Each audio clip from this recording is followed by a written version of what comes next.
Hello, everybody, and welcome to today's presentation, How to Monitor the Performance of MySQL in the Cloud, brought to you by IDERA. I'd like to introduce you to our presenter, Patrick O'Halloran. Patrick is a senior sales engineer at IDERA, specializing in the precise solution set. He has been a technical specialist and IT consultant for over 30 years, working as a programmer in a variety of languages, product manager, and independent consultant. He has expertise in a broad range of technologies that deliver web-based content from JavaScript and HTML to Java and .NET to RDBMS tuning. The one common line in his varied job descriptions has been other job duties as assigned. As was said, my name is Patrick. I'm a sales engineer with IDERA, and I'm here to present monitoring MySQL and MariaDB specifically on the cloud using one of IDERA's products. It has a very, very long name. Technically, the name of the product is SQL Diagnostic Manager for MySQL and MariaDB. I'll just abbreviate that as DM, DM, or sometimes DM for MySQL. As one of the handouts, I've got a PowerPoint presentation here. It's the ubiquitous, obligatory, legally mandated PowerPoint presentation that you always have to do in a webinar, but I'm not going to go through all the slides. It is available as a handout, and if you do choose to go through it, I recommend you look carefully at the speaker's notes. There are a lot of notes in here I've typed, and it's really a kind of a nice self-guided tour on the product. The other thing on the very, very end, I should have it on the title slide, but I don't on the very, very end, I've got my email address. So if you have any questions whatsoever at the end, feel free to email me and I'll be glad to answer any questions you have and go into more detail about what this thing is and how it works and what it does. All right, so let me move this little panel here and expand this. We're going to talk about DM for MySQL, Diagnostic Manager for MySQL. So it's MySQL and MariaDB monitoring tool. It's agentless, which is nice. It doesn't affect anything on the monitored systems. There's a minimal amount of overhead as we're doing various commands to read through some in-memory structures, pull back information about sessions and SQL statements and wait events and internal statistics and cache hit ratios and blah, blah, blah, all those technical things. It can be hosted on-premise. That's a server-based application. And one of the things I liked about this, I've been using this product for a little over a year now, is it's easy. The bullet point here says it's up and running in 2 minutes. That's probably if you take a 1 minute break. I've installed this the first time I saw it, had it up and running. I've been doing demos and helping prospects and clients with this for over a year. In the, I would guess, 50 to 70 to 80 installs I've worked with, not a single customer has come back or a prospect has come back and said, hey, I don't know how this works. Can you help me with this? It really is a very straightforward product that just works. And then it monitors on-premise and cloud instances. There's a lot of different versions that are here on this slide about supported databases. Just be aware that we support the current release is 8.0 of MySQL, 10.0 of Maria, and that we support and continue to support cloud-based MySQL and MariaDB instances, either hosted as a service, database as a service, or platform as a service. I wanted to give you a slide that explained how this product is built, how it works, how it installs the application stack. DM for MySQL is installed on a Windows machine as a packet, as a wizard, or on Linux as a package. It's a complete self-contained install that when you install it, installs an HTML server that's Apache and a relational database to store historical data called SQLite. Now I'll get into a little more detail about what this thing is and how it works. Users who are using DM for MySQL access it through a browser.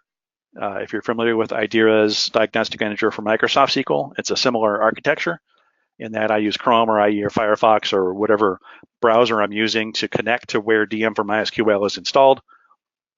It, through its HTML server, generates HTML pages that I can view, see alerts, look at graphs, look at charts, look at monitors, all those kinds of things. In the meantime, it's also connecting to any number of instances, gathering performance data, as I said, on sessions, on SQL statements, wait events, statistics, and all that.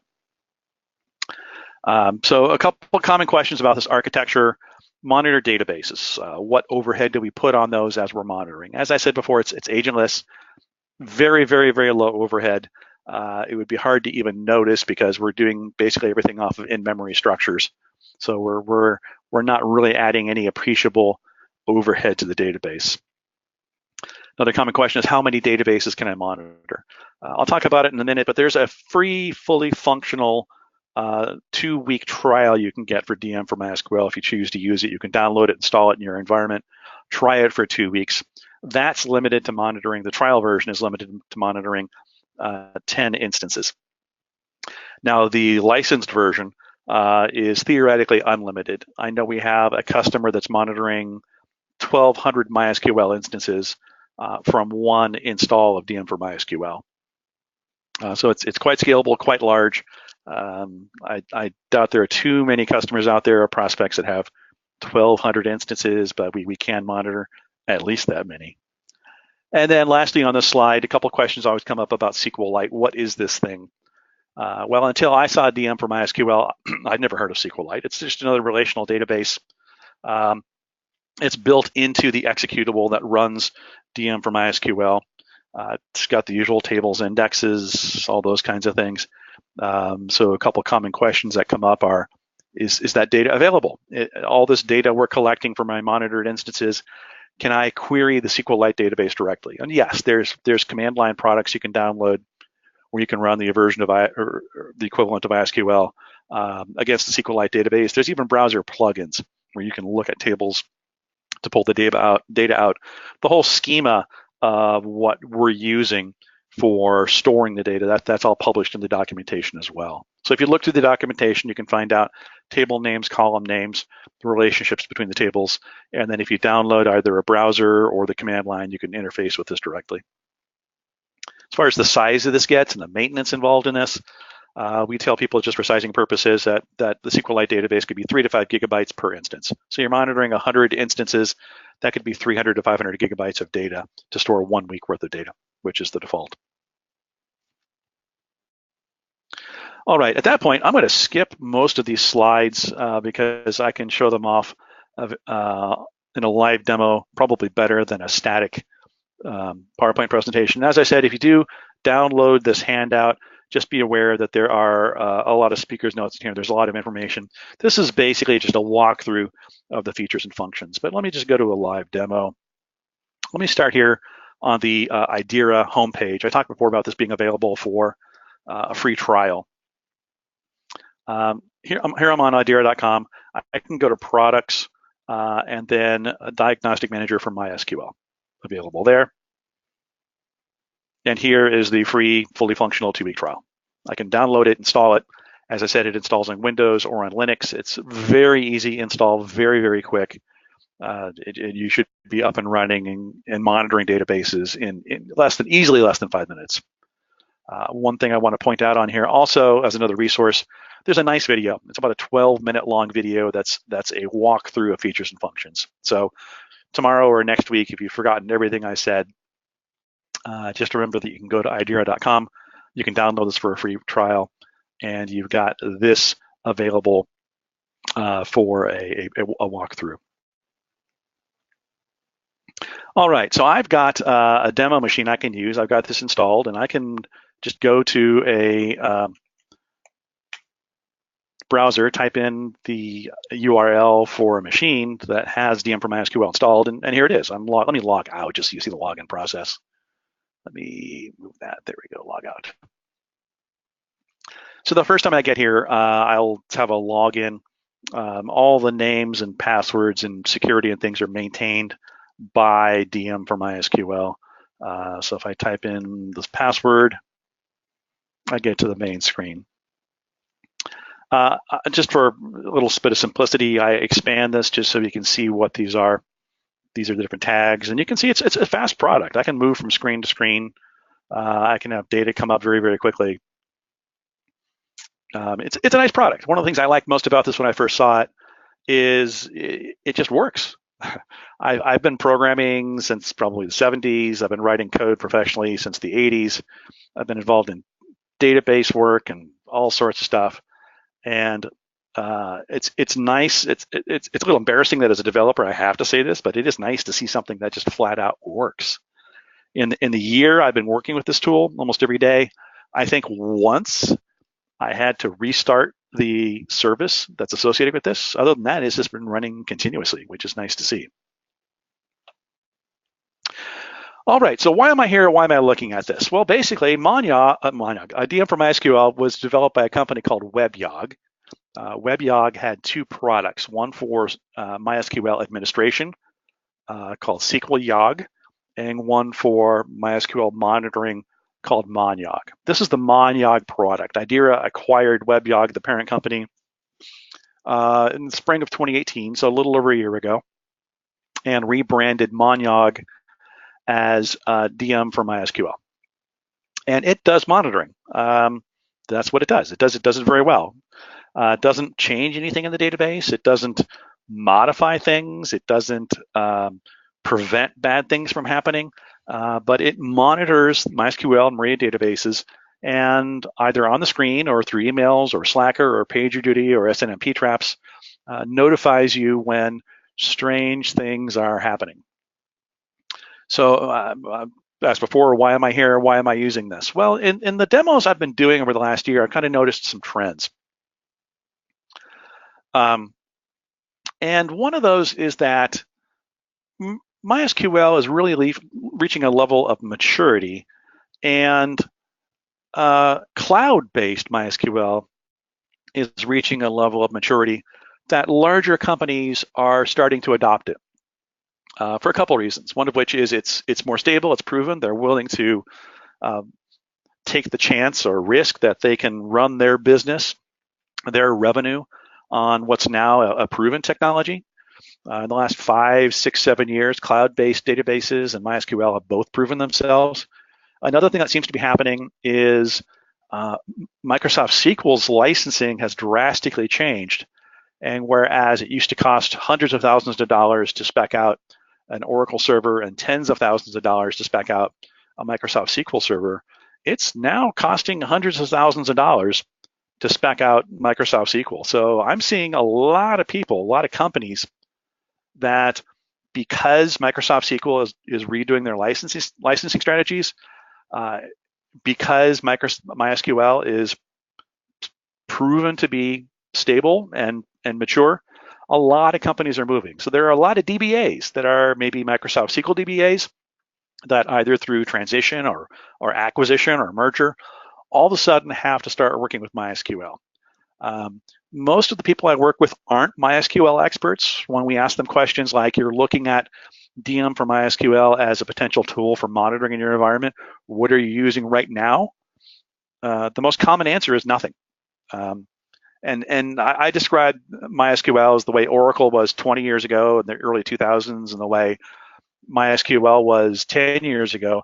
DBAs essentially had their own scripts, and they would take these scripts, and if there was a problem that happened, they would run these scripts and just dump raw statistics into Excel, and then they would look at wait events or look at locks or look at sessions or whatever it was and analyze these scripts. And as the DBAs moved from job to job, they would take their toolbox of scripts with them.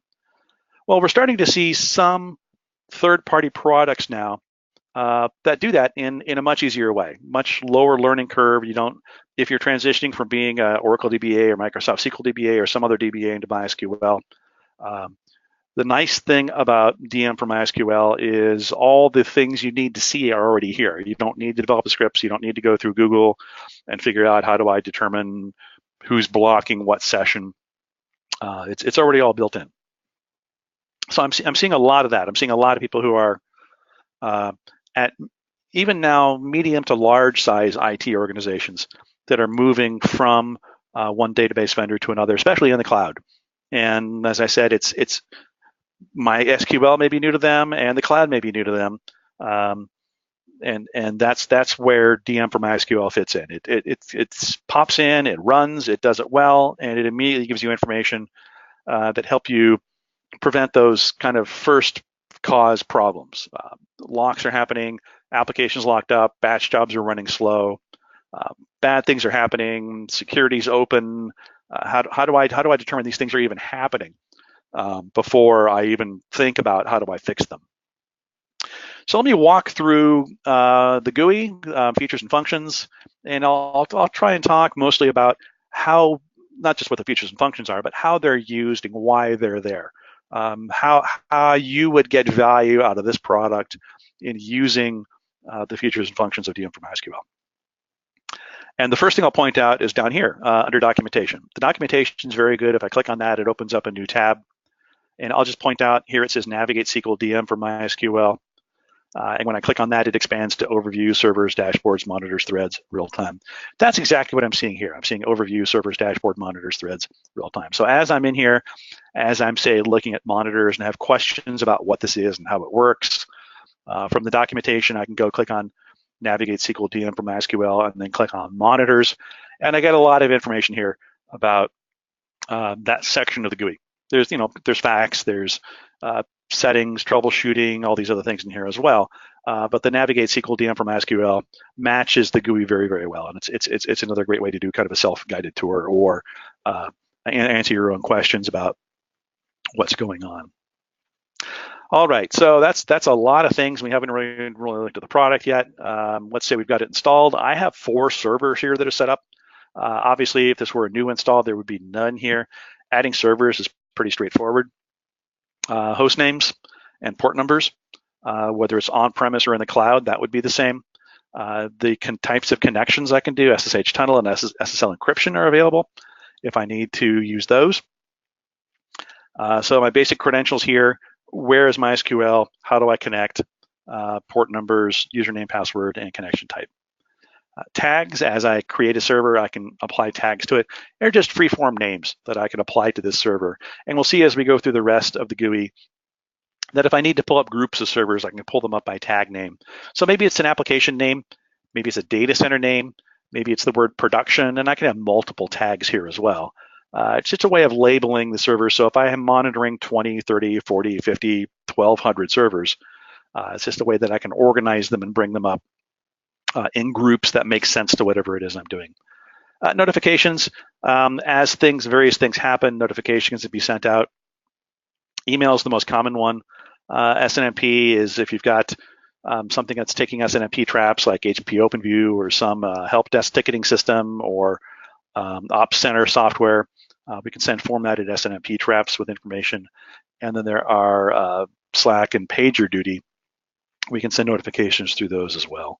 And then there's several configuration items, server by server, on what I can do. And I'll just point out here that this, for example, this is a MySQL instance. It's on the cloud.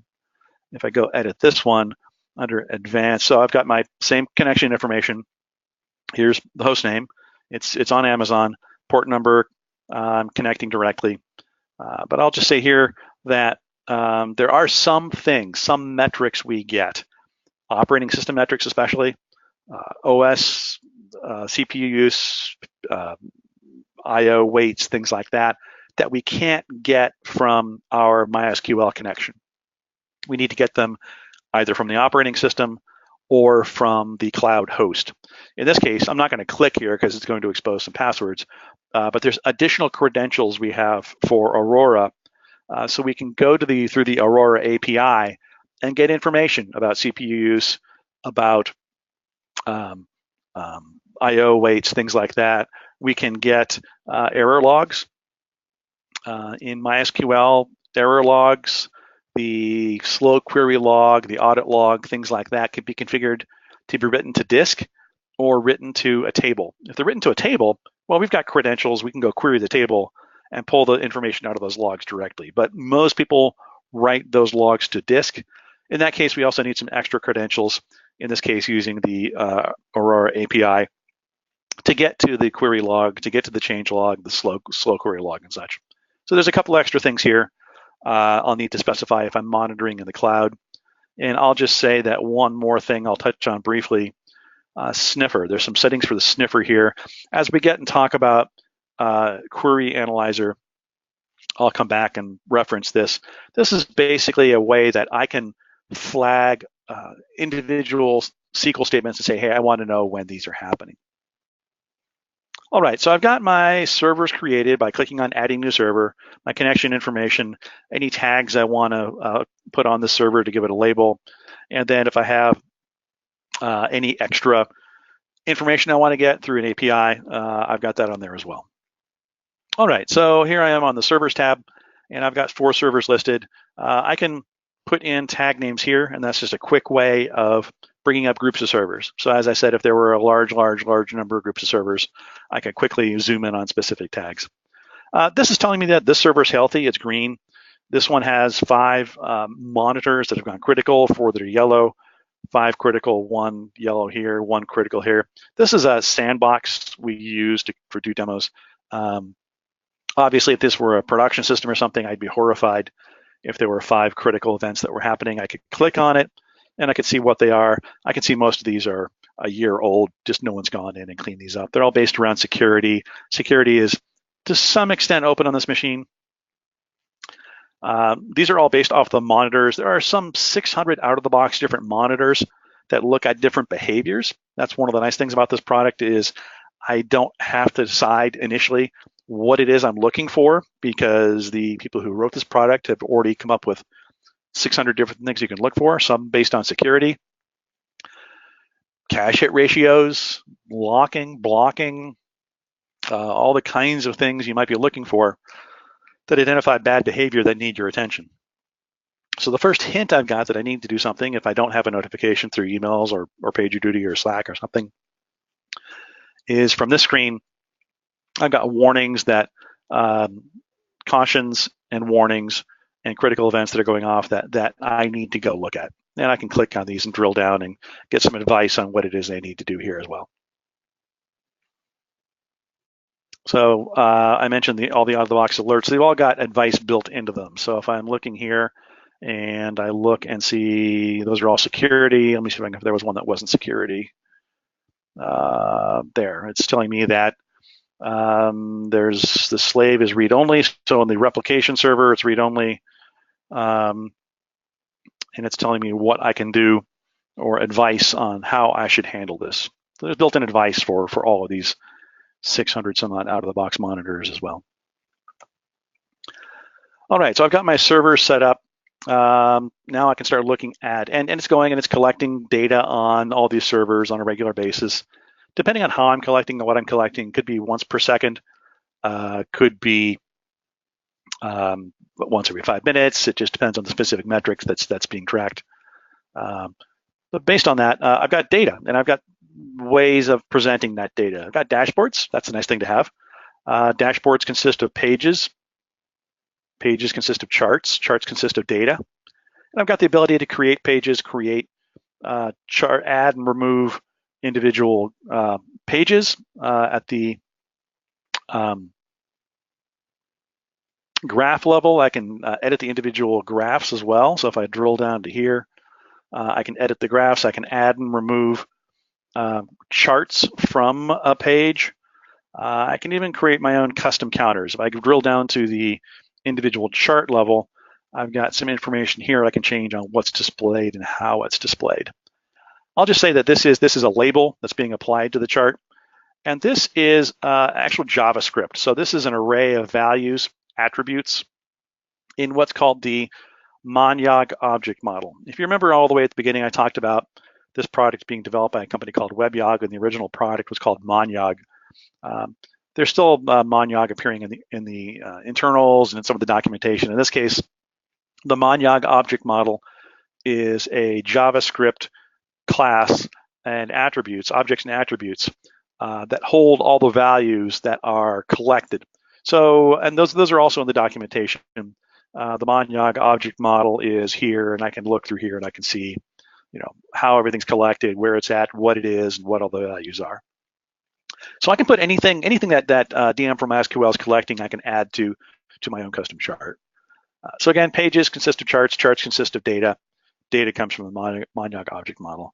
And as with any kind of dashboard, you want to identify a few 3, 6, 8 key metrics that if you walked by and glanced at that graph would tell you that something's behaving or something's misbehaving.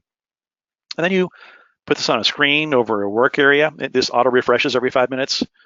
And it's meant to just be a quick snapshot of the health of whatever it is I'm monitoring. Again, I can select what servers I want based on tags as well. That's another place where tags come in handy. And then I can specify my time frame, my default time frame. And these are all exportable, so I can go and pull this data out as well. So again, dashboards are pretty typical.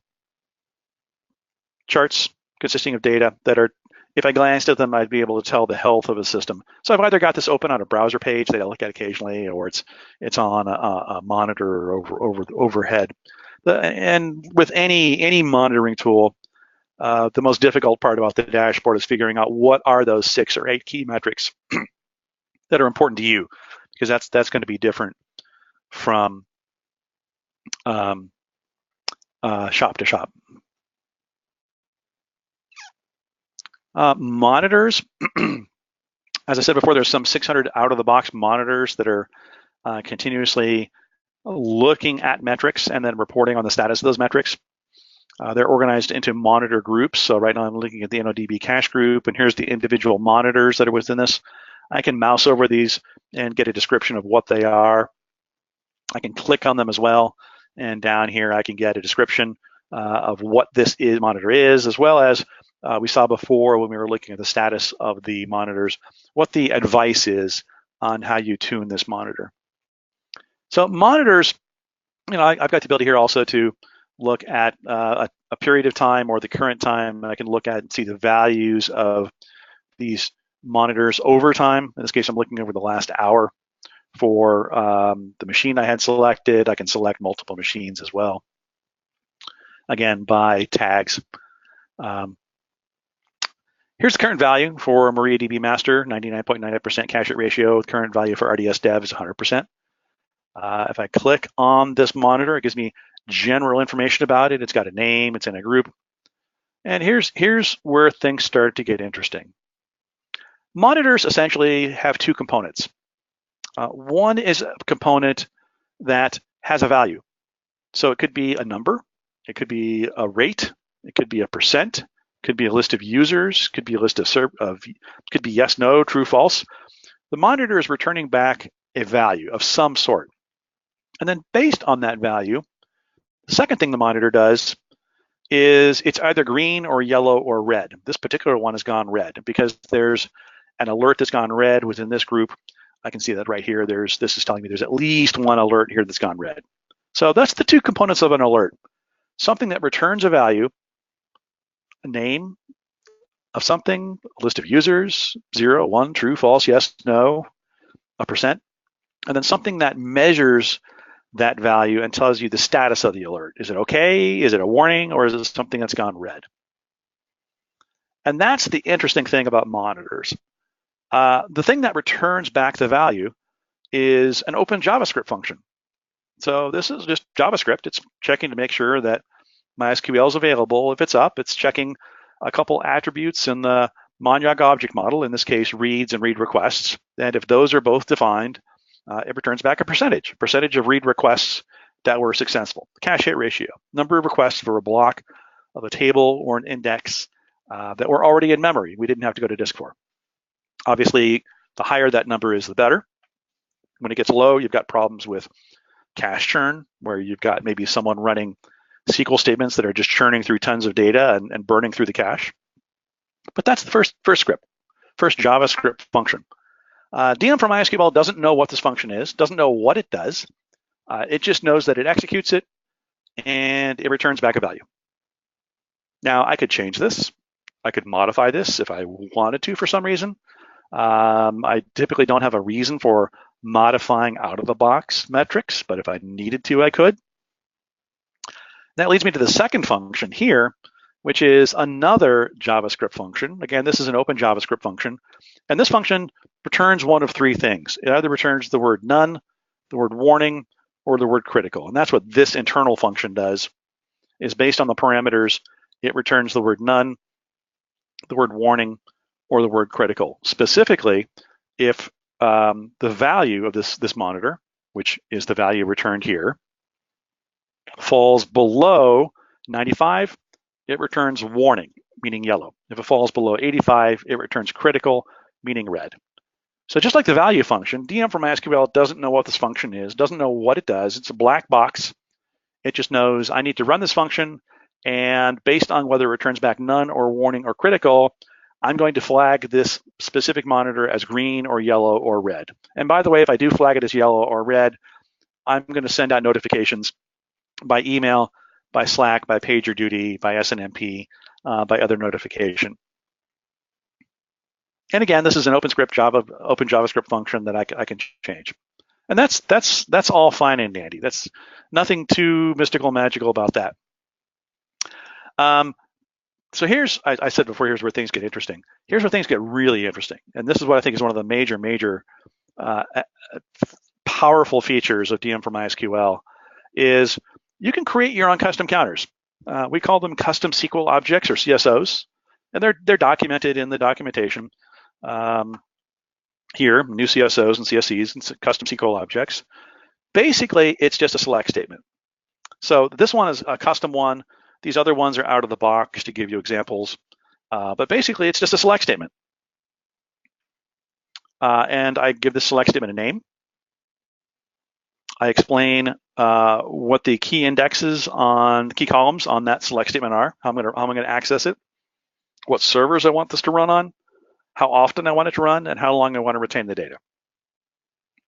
And just like the value functions and status functions were black boxes, DM for MySQL doesn't know what this is. It just opens a connection to the monitor database, runs this select statement, and gets back values. And it stores those values in the SQLite database, its historic repository, based on that name, and creates a key on it based on what columns are being returned. So this, as I said, this select statement can do anything. An example I use all the time is suppose you have an application that's using a database table as a job queue.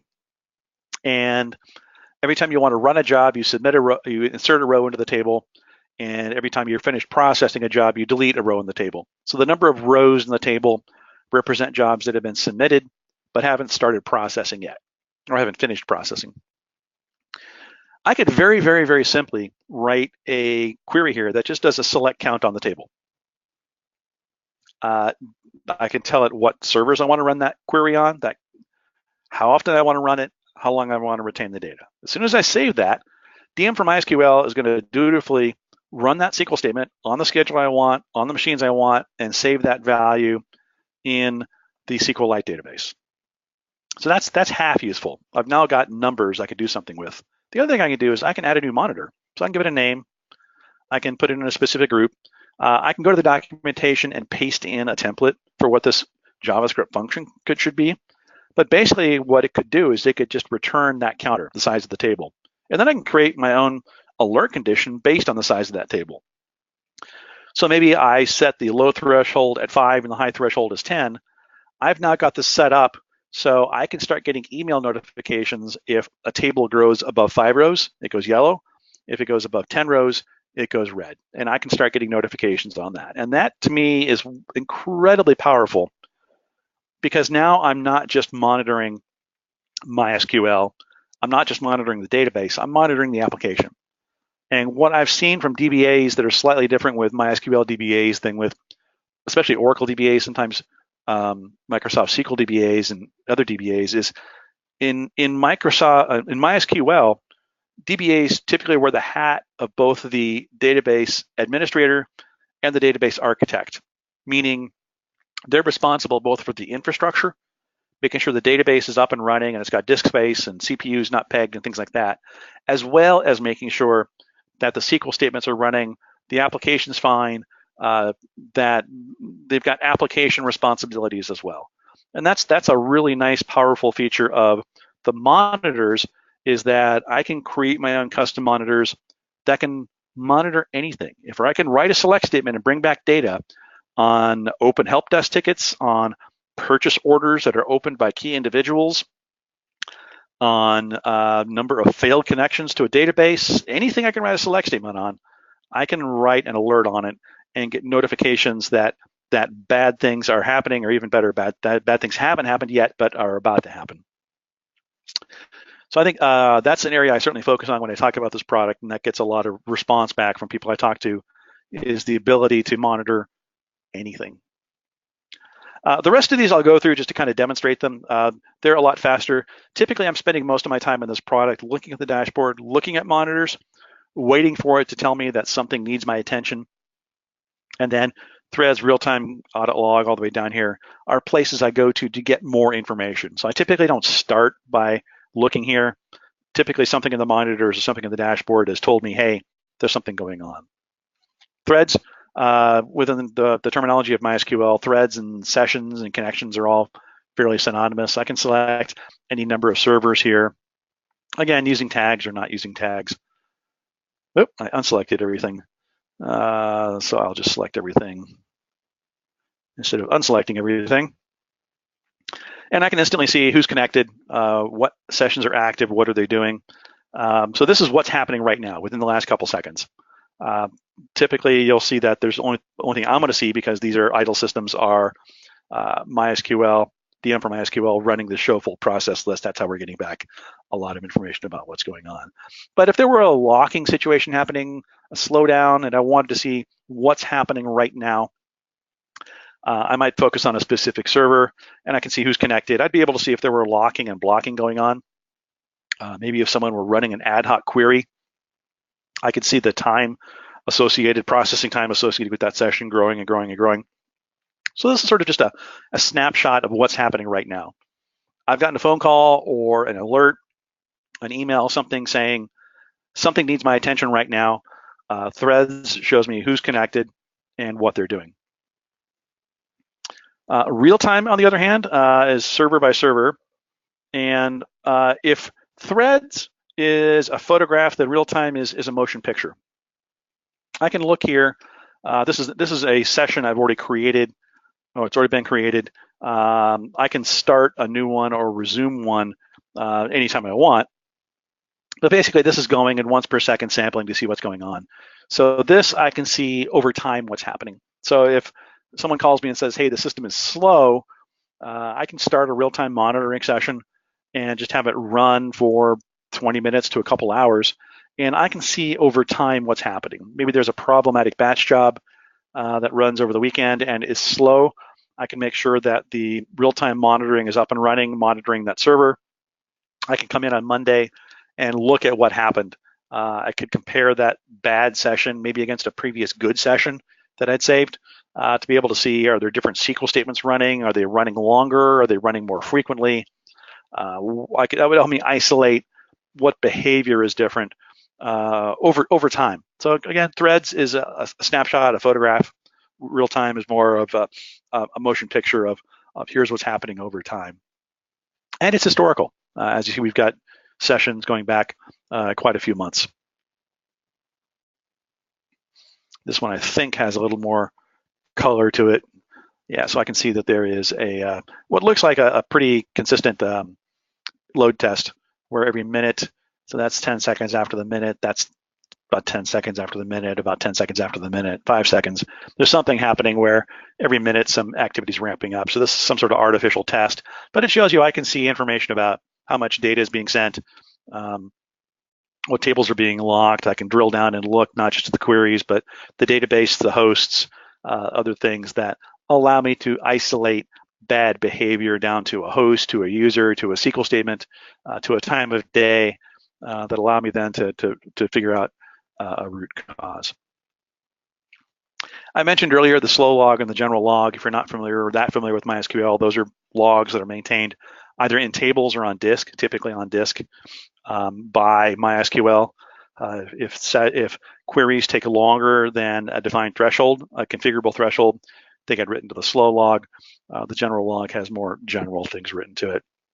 The sniffer is different. So let me just pick the general log, and over the last 24 hours for this server, click Analyze. And what we're doing is we're going and we're parsing the log itself. So we're not saving this information in SQLite. We're not saving a copy of this. This is just coming directly from the log files. But it's a nice way to look at it. I can quickly change from server to server. I can quickly change my time frame. I've got filters I can apply. So if there's specific things I'm looking for, I can identify them. It's just a nice way of looking through the general log and the slow log very, very quickly. The other one was Sniffer. So let me explain what this is. So the slow log and the general log are maintained by MySQL. Sniffer is a log that's entirely maintained by DM for MySQL. It's like the other logs in that for every SQL statement we see, we apply certain criteria. If those criteria are met, we'll log that SQL statement in the SQLite database. So what are those criteria? Well, early on, I was here talking about servers, talking about editing servers, and under the advanced section, I mentioned Sniffer. Here's some of the criteria you can use. You can capture SQL statements run by a particular user. So if you've got service accounts that are important, I can look at those. I can look at SQL statements coming from a specific host that run over a certain amount of time, that contain certain text. I've got all those available. I've also got, if I use the performance schema, which is an optional MySQL package, I can capture everything. I could potentially capture every single SQL statement that's running, write them to the Sniffer log, and then go back and recreate whole transactions by looking through the Sniffer log. And that's, if you want more information on that, I can go back to the documentation. Since it's a wiki, I can just type Sniffer and get pages on Sniffer log and things like that. Audit log is similar to the other logs. I don't really need to touch on this much. It's got some non-SQL based things based on connections, who's connecting, what statements they're running, and so on. So I can look and see who's connecting, how they're not connecting, and so on. Server configuration.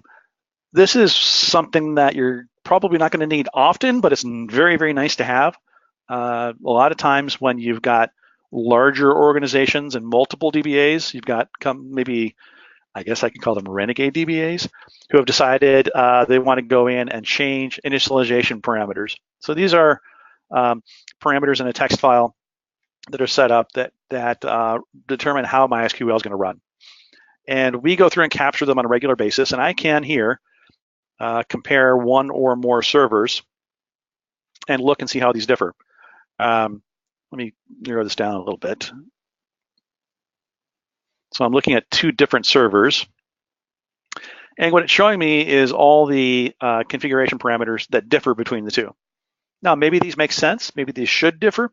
But if I've got, say, a cluster, if I've got a backup server, if I've got a load test server, and I want to make sure it looks like production, this is a very nice, easy way of making sure there aren't different block sizes or configuration parameters or memory assigned or things like that. So I can make sure that my QA environment, my load test environment look as much like production as possible. Another quick feature here I can do is, since we capture these for an individual server, I can look and see how this has changed, where parameters have changed. That's May 7. So let me go way, way, way back, because I know we don't change these very often. So I'll go back about a year or so.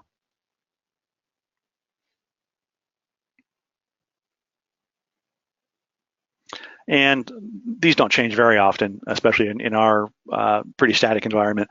But I can see that in the last year, the host names changed, the long query times changed. Someone bumped it down from 11 seconds to 1 second, probably so we get more things to show up in the slow log. Someone changed the audit file rotations from 9 to 10. I'm not enough of a MySQL DBA to explain why someone would have done that, but at least I know it changed. And I could, if this were the production system and this were the load test system, I'd have something to look at to determine would this affect performance? And if it did affect performance, potentially, do I want to change the load test 1 to 9 to match production? Replication. MariaDB and MySQL support replication, which is similar to Microsoft SQL, what they call active-active, where you've got a master server that's running transactions and then backup servers that are replicating those transactions. And should this master server fail, one of these up-to-date backup servers will then take over. So for high availability environments, it's important that the backup servers be committing the same transactions and staying up to date.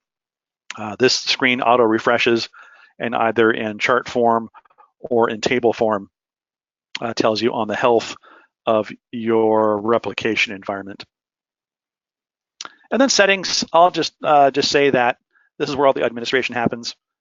There's probably, what would I say, minutes of administration per month, both of DM for MySQL and the SQLite database, if that much. It's one of the things I'm really happy about. It works. It's simple.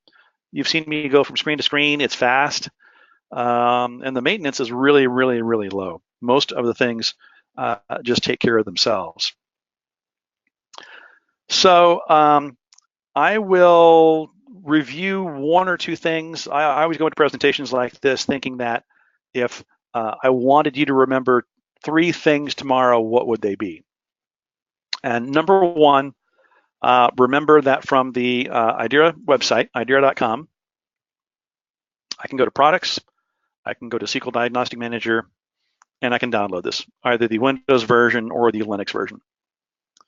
Once it's installed, I can access it through the GUI. The second thing I want you to remember is under documentation, we've got the Navigate SQL DM for MySQL. So now I've got the entire documentation for the GUI right in front of me. And then the third thing is if I can go back to this PowerPoint slide and jump all the way to the end, there's a lot of good notes in here, a lot more detail about what it is I was walking through.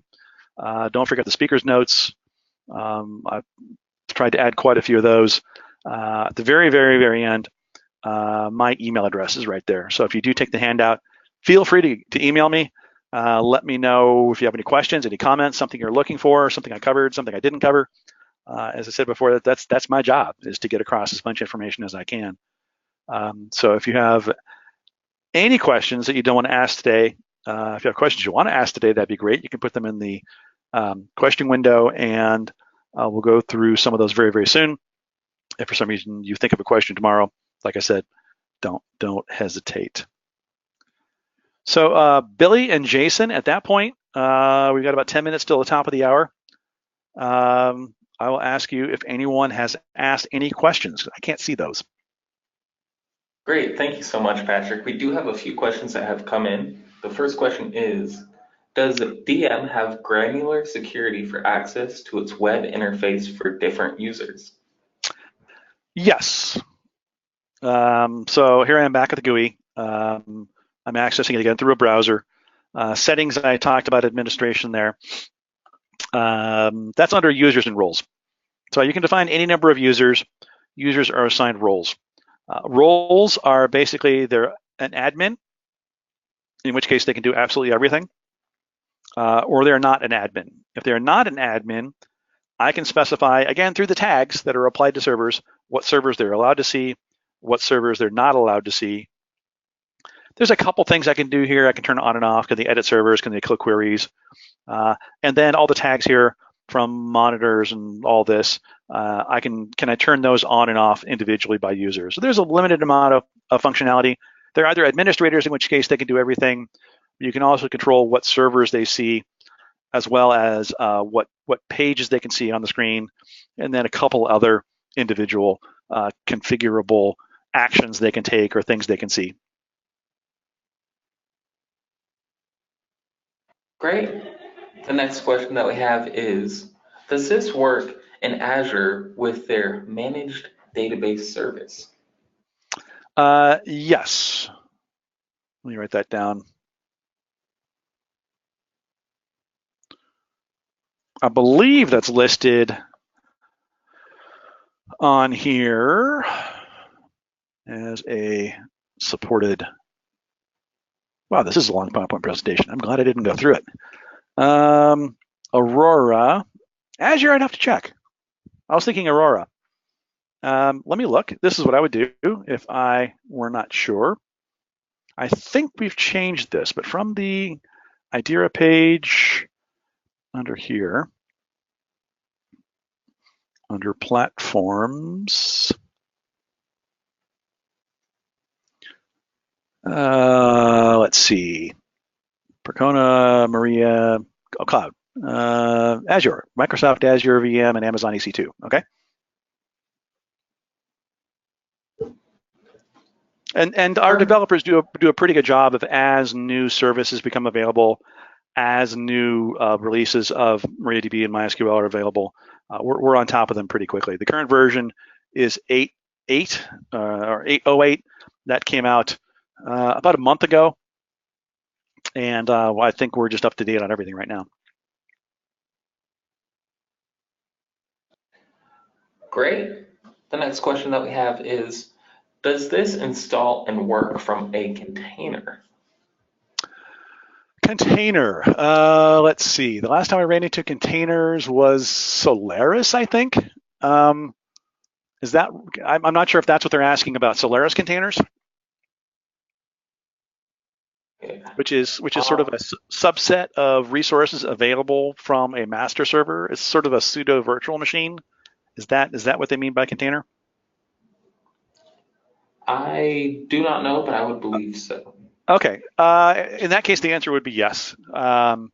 It's just another either Windows service that's running or a Linux daemon that's running the web server and the SQLite database. So there's no reason why it shouldn't run in any kind of virtual machine or container.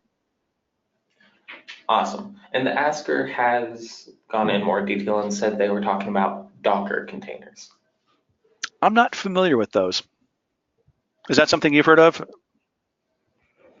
I have heard of it, but do not know much about it. Okay, if you have their email address, if you could provide me with that, I will get an answer to them later today.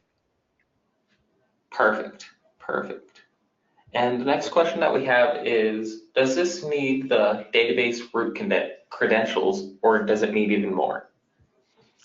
It doesn't need more. That is in the FAQ. So if I go to the documentation, there is a FAQ here on credentials. It actually doesn't even need root. There'll be some functionality that's missing if you don't have root authentication. So capture that person's email address too, and I'll find an answer for that. That could take a couple minutes to find, and I don't want to take up everyone's time with that. But I think the answer is there's limited credentials we need. I think we need to be a MySQL super user if that's the right terminology, but I'll get a complete answer for them. Perfect. I'll make sure to get that over to you so you can answer the question for them. And also, that was actually our last question. So, Patrick, is there anything you would like to add before we close things out? No, like I said, it's a great product. It obviates the need for you to figure out what it is you're going to look for, because we've already got dozens of man years of time in there in figuring out what it is you should be looking for. One more thing. So I mentioned before that this was originally from a company called WebYog. You actually can still go to the WebYog site, and you can see both SQLyog, their administrative tool, and product formerly known as MonYog. There's a little bit of extra information here, as well as, since this is publicly available, I'll show it to you here, the price list based on number of servers. It's a annual license based on servers that are being monitored, instances, I should say. Perfect. Actually, we do have another question that has come in. That question is, can I use the same install of DM to monitor both MySQL and MariaDB? Sure. The connections, yeah, you can mix and match any of those connections.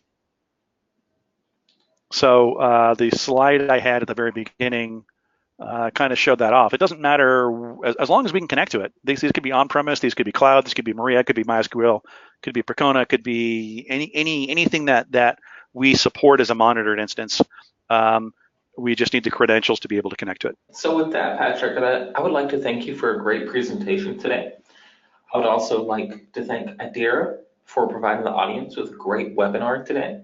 And lastly, thank you to everyone who attended today. We hope you learned something new that will help you in your developer career. Have a great day, and we'll see you next time.